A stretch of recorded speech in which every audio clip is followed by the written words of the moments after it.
रब्बिल आलमीन वस्सलातु वस्सलामु अला रसूलिहिल करीम अम्मा बाद फ़ौज़ु बिल्लाहि मिनश शैतानिर रजीम बिस्मिल्लाहिर रहमानिर रहीम। अभी हम मैदान अरफात से मुज़दलिफ़ा में दाखिल हो चुके हैं और ये वो मैदान है जो मैदान अरफात के बाद जितने भी हाजी हैं 35 लाख 40 लाख सब के सब इस मैदान के अंदर आकर रात गुजारते हैं।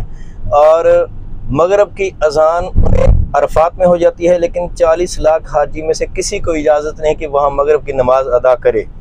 बस वहाँ से मगरिब के वक़्त निकल पड़ना है और मुज़दलिफ़ा में जब भी पहुँचें, रात को 12 पहुँचे, 1 पहुँचे, 2 बजे पहुँचे, यहाँ मगरिब और इशा इकट्ठी पड़ी जाती है। और इस मैदान में खुले आसमान तले, नंगे आसमान तले सब ने रात गुजारनी होती है। गर्मी हो, सर्दी हो, बारिश हो, जैसा भी हो, यहाँ पे पूरे मैदान के अंदर कंकरियाँ बिछाई गई होती हैं ताकि हाजियों ने फिर अगले दिन आकर कंकरियाँ जो कि मारनी होती हैं वो भी यहीं से उठाते हैं। और ये मस्जिद मशअरुल हराम मुज़दलिफ़ा के अंदर मौजूद है। इस मस्जिद की बड़ी फ़जीलत है, ये इसका ज़िक्र कुरान मुक़द्दस के अंदर भी मौजूद है और ये बहुत सारे अंबिया की नमाज की जगह भी है, इसलिए बहुत बरकतों और फजीलतों वाली ये मस्जिद है।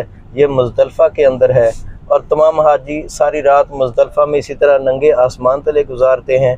फिर सुबह उठ के वो जमरात की तरफ शैतान को कंकरियाँ मारने के लिए अगले दिन रवाना हो जाते हैं। और इस वक्त हम इसी मैदान मुज़दलिफ़ा के अंदर हैं जहाँ पे लाखों हाजी रात बसर करते हैं और सारी रात ज़िक्र व अज़कार के अंदर गुजारते हैं और अल्लाह तबारक व तआला से अपनी हाज़िरी की कबूलियत की दुआ करते हैं।